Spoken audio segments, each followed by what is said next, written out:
हम लोगों ने बड़ी संख्या में नए स्कूल खोले और नियोजित शिक्षकों की बहाली की, लड़के लड़कियों के लिए पोशाक एवं साइकिल योजना चलाई।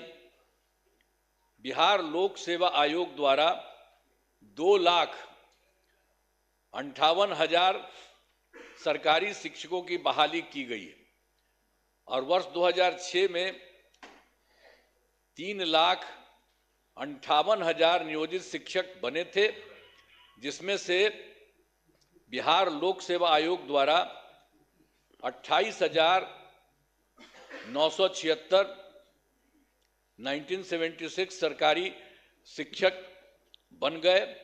और फिर सरकार ने तय किया है कि नियोजित शिक्षकों को बीपीएससी की परीक्षा देने की जरूरत नहीं है और उन्हें मामूली सी परीक्षा लेकर सरकारी शिक्षक बनाया जाए। तो इनके लिए उन्हें 5 मौके तय किए और अब तक 3 परीक्षाओं का आयोजन हो चुका है, जिसमें 2,62,000 नियोजित शिक्षक पास हो गए हैं। अब केवल 77,000 शेष बच गए हैं और उन्हें 2 मौके और दिए जा रहे हैं। अब कुल मिलाकर सरकारी शिक्षकों की संख्या 5,20,000 हो गई है।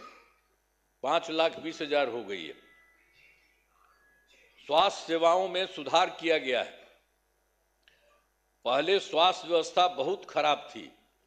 प्राथमिक स्वास्थ्य केंद्रों में इलाज के लिए प्रति माह मात्र 39 मरीज ही आते थे और आते थे, यानी प्रतिदिन 1 या 2 मरीज आते थे। पहले यही होता था। इतना ही बुरा हाल था उस समय का, केंद्र के समय में जो हुआ था। तो उसी को हम लोगों ने आगे किया। वर्ष 2006 से अस्पतालों में मुफ्त दवा और इलाज की पूरी व्यवस्था की गई। अब प्राथमिक स्वास्थ्य केंद्र में हर महीने औसतन 11,600 मरीज आते हैं। पहले मात्र 6 मेडिकल कॉलेज थे, अब जिनकी संख्या अब 12 हो गई है। अब शेष सभी जो है 27 जिलों में नए मेडिकल कॉलेज बनाए जा रहे हैं और इन्हें शीघ्र पूरा कर दिया जाएगा। ये बहुत तेजी से काम हो रहा है, तो सब चीज हो जाएगा, पूरा कर दिया जाएगा। अब पटना मेडिकल कॉलेज एवं अस्पताल को, अब जो हम लोगों ने पहले था उसके लिए कितना अच्छा सब काम किया। तो जो पहले वाला पटना मेडिकल कॉलेज अस्पताल था उसका हम कितना जा करके देखते हैं, कितना घर बनवाया गया है। सब जगह हम बराबरे न जाते रहते हैं। को 5,400 बेड तथा 5 पुराने मेडिकल कॉलेज को 2,500 बेड का किया जा रहा है। अब साथ ही Indira Gandhi institute of medical science तो भी था, तो उसको भी हमने पूरा का पूरा खूब खेल करके किया है। अब उसके लिए भी हम 3,000 बेड का जो है बनाया जा रहा है। तो एक एक तरह से सब जगह का काम किया जा रहा है पहले ही से। और राज्य में सड़कों, पुल पुलियों या निर्माण कराया गया है। राज्य के सुदूर क्षेत्रों में 6 घंटे में पटना पहुंचने के लक्ष्य को वर्ष 2016 में पूरा कर लिया गया। जो हम लोग किए थे सड़क और पुल पुलिया, वो सब बनवाए थे, तो उसी में था जो दूर से पटना आने में हुआ था 6 घंटे में पटना पहुंचने के लक्ष्य को वर्ष 2016 में पूरा कर लिया गया। अब जो है राज्य में बड़ी संख्या में सड़कों और पुल पुलियों, रेल ओवर ब्रिज, बाईपास एवं एलिवेटेड रोड का निर्माण किया गया है, जिससे लगभग 5 घंटे में सबसे दूर वाले क्षेत्र से पटना पहुंचना संभव हो गया है। ये सब काम हो रहा है। इसे और बेहतर करने का प्रयास जारी है। इसके लिए 5 नए एक्सप्रेसवे सड़कों का निर्माण एवं प्रखंड मुख्यालयों को जोड़ने वाली सड़कों का 2 लेन चौड़ीकरण किया जाएगा। और उसके बाद वर्ष 2008 में कृषि रोड मैप बनाकर काम किया गया है। उसी समय शुरू हम लोगों ने काफी किया और आगे भी काफी चला है, जिससे कृषि के क्षेत्र में बहुत अच्छी प्रगति हुई है। अनाज, फल, सब्जी, दूध, अंडा, मांस और मछली उत्पादन काफी बढ़ गया है। अब मछली का उत्पादन 2.5 गुना से अधिक हो गया है और इससे मछली के उत्पादन में बिहार आत्मनिर्भर हो गया है और साथ ही किसानों की आय बढ़ी है। वर्तमान में चौथे कृषि रोड मैप जो हुआ वर्ष 24 से 2025, उसी को हम लोग करवा दिए। जो शुरू हुआ था 18 में, तो 12 तो शुरू था और उसके बाद और बढ़ाए 5, और एक बार और 5 से ज्यादा बढ़ा और उसके बाद फिर बढ़ा दिए। तो इतना ज्यादा काम हो रहा है, इसलिए आप लोगों को सब चीज हम बता दे रहे हैं कि काफी काम हुआ है। तो हर तरह से सब जगह से हो रहा है पूरे तौर पर। अब जो कुछ भी हो रहा है इसके लिए हम लोग पूरा का पूरा काम हो रहा है। अब वर्तमान में चौथे कृषि रोड मैप वर्ष 2024 से 2019 जो हमने बता दिया उसका किए हैं के तहत योजनाओं पर तेजी से काम हो रहा है।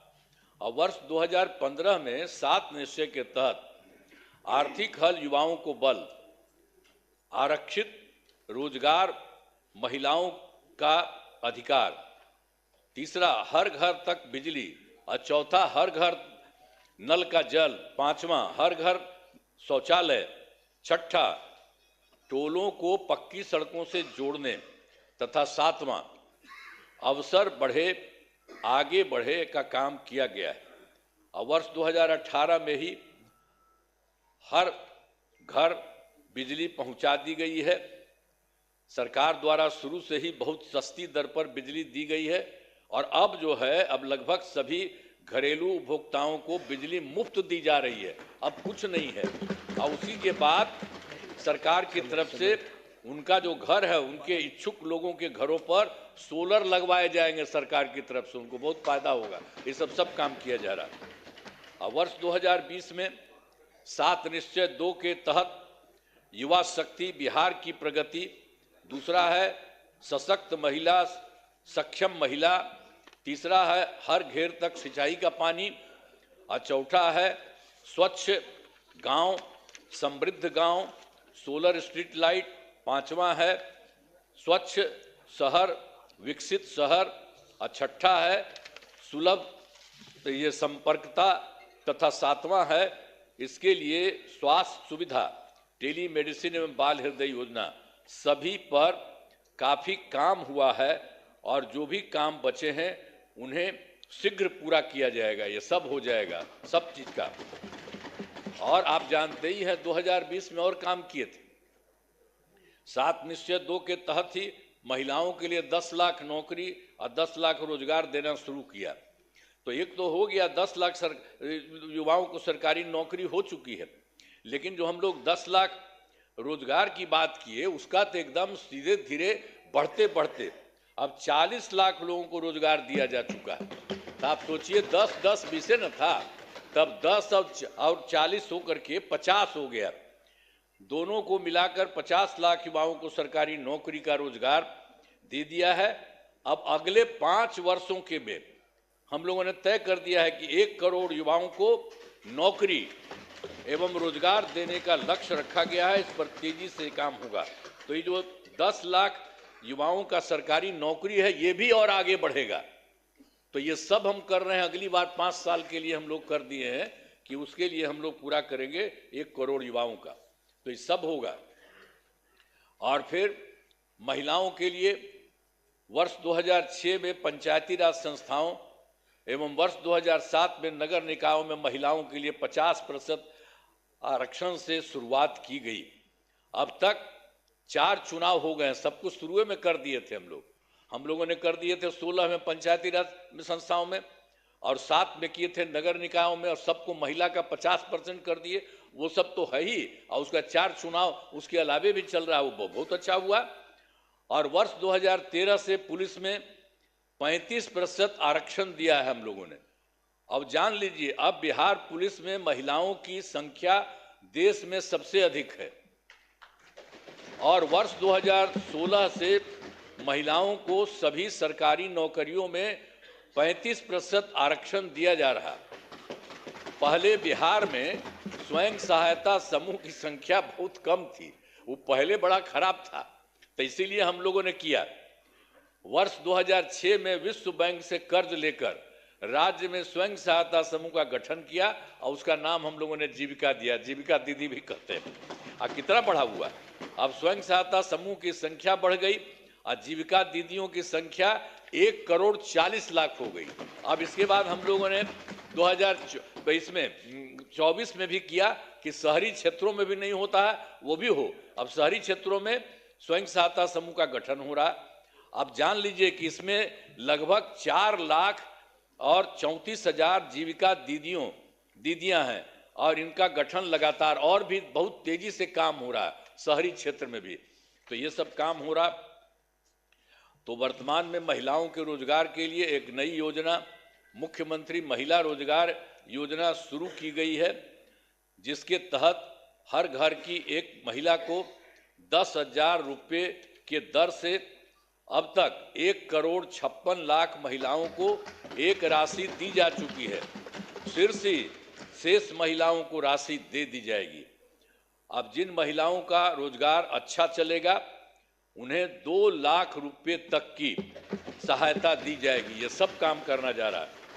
सरकार ने शुरू से ही सभी तबकों का विकास किया है, चाहे हिंदू हो, मुस्लिम हो, अपर कास्ट हो, पिछड़ा हो, अति पिछड़ा हो, दलित हो, महादलित हो, सभी के लिए काम किया गया। मुस्लिम समुदाय के लिए भी हमने काफी काम किया। मदरसों को सरकारी मान्यता दी गई है, उनके शिक्षकों को अन्य सरकारी शिक्षकों के बराबर वेतन दिया गया। अब सभी वृद्धजनों, दिव्यांगजनों और विधवा महिलाओं को मिलने वाली पेंशन की राशि 400 रुपये से अभी बढ़ा करके हम लोगों ने कर दिया है, 1,100 रुपये कर दिया गया, जिससे 1,14,00,000 लोगों को फायदा हो रहा है। अब विकास कार्यों में जो कमी रह गई उसे पूरा करने के लिए वर्ष 2024 के दिसंबर एवं 2025 के सरकारी जनवरी फरवरी माह में हम जो गए थे, मैंने प्रगति यात्रा के दौरान सभी जिलों में जाकर विकास कार्यों को देखा और जो कमी रही उसे पूरा करने के लिए पूरे बिहार के लिए 430 नई योजनाओं की स्वीकृति दी गई है और हर जिले में जो कुछ भी है उसके लिए काम किया जा रहा है। सभी जिलों में इन योजनाओं पर काम शुरू हो चुका है। इन सभी कार्यों को शीघ्र पूरा करा लिया जाएगा। अब इसके अलावा बिहार के विकास में अब केंद्र सरकार ने भी कितना बड़ा सहयोग किया। बिहार के विकास में केंद्र सरकार का पूरा सहयोग मिल रहा है। जुलाई 2024 में 24 के बजट में बिहार को विशेष आर्थिक सहायता के रूप में सड़क, उद्योग, स्वास्थ्य, पर्यटन, बाढ़ नियंत्रण के लिए